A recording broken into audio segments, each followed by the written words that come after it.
당장 오늘 25일 기준 비트코인 흐름부터 보시겠습니다. 앞서 도널드 트럼프 미국 대통령이 4월 2일부터 관세 부과를 예고하면서 글로벌 시장이 요동치고 있죠. 하지만 미국 증시는 오히려 상승을 했고요. 특히 현대자동차 그룹은 미국에 31조 원 규모의 투자를 발표를 했습니다. 트럼프 대통령은 자동차와 반도체 등 전략 산업에 대한 관세 부과 가능성을 언급했는데요. 그러나 세부 내용은 유예가 됐고 월가는 이를 실제 관세보단 협상 카드로 해석을 하고 있습니다. 이에 따라서 미국 10년물 국채 수익률이 상승을 했고 달러가 강세를 보이면서 금 가격은 하락을 했고요. 이 리스크 자산 선호가 회복이 되고 있습니다. 비트코인은 기술적 저항선으로 여겨졌던 8만 5천 달러를 돌파한 뒤 한때 8만 8천 달러를 넘기기도 했습니다. 솔라나, 도지코인, 아발란체 등 주요 알트코인 등도 함께 강세를 보인 하루였는데요.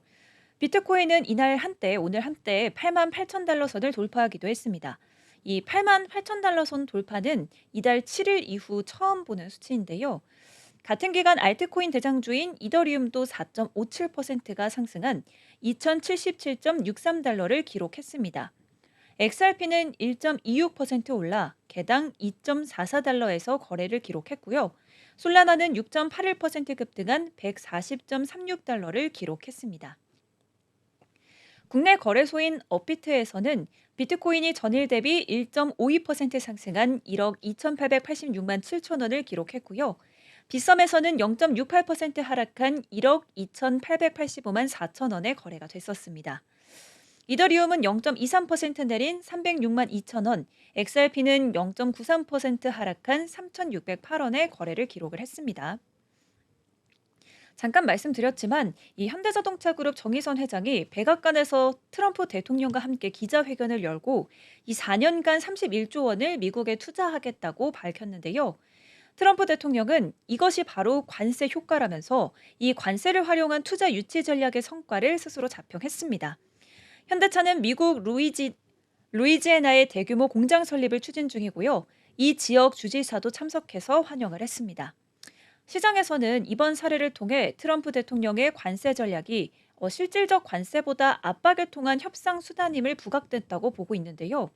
스티븐 미란 전 백악관 경제자문은 관세를 부과하면 미국보다 다른 나라가 더 큰 타격을 입는다면서 현대차 사례는 관세 압박의 효과를 보여준다고 평가를 했습니다.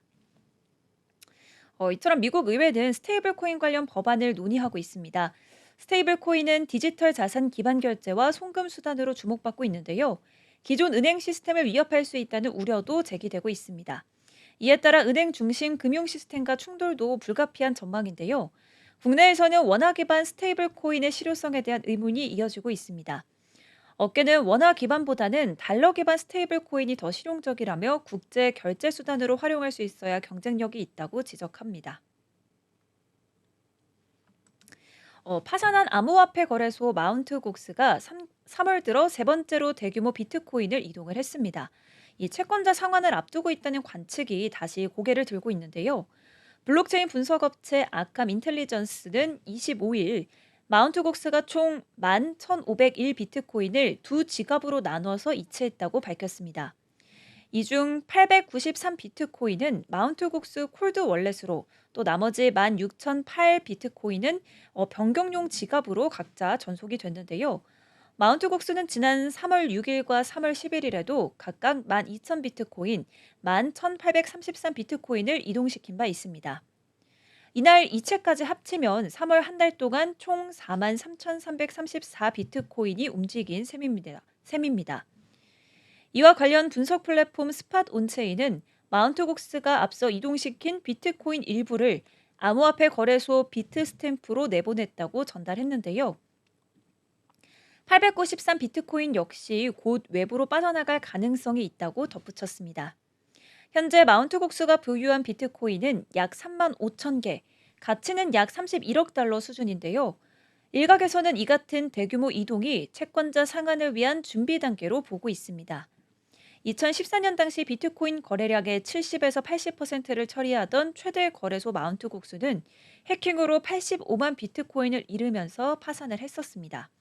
이후 일본 도쿄 지방법원이 파산 관리인을 임명해 자산을 회수하고 채권자의 상환 절차를 진행하고 있었는데요. 하지만 상환은 계속 지연되고 있었습니다. 화산 관리인은 지난해 10월에 여전히 많은 채권자가 상환 절차를 완료하지 못했다며 상환 기한을 올해 10월 31일까지 1년 연장한 바가 있었습니다.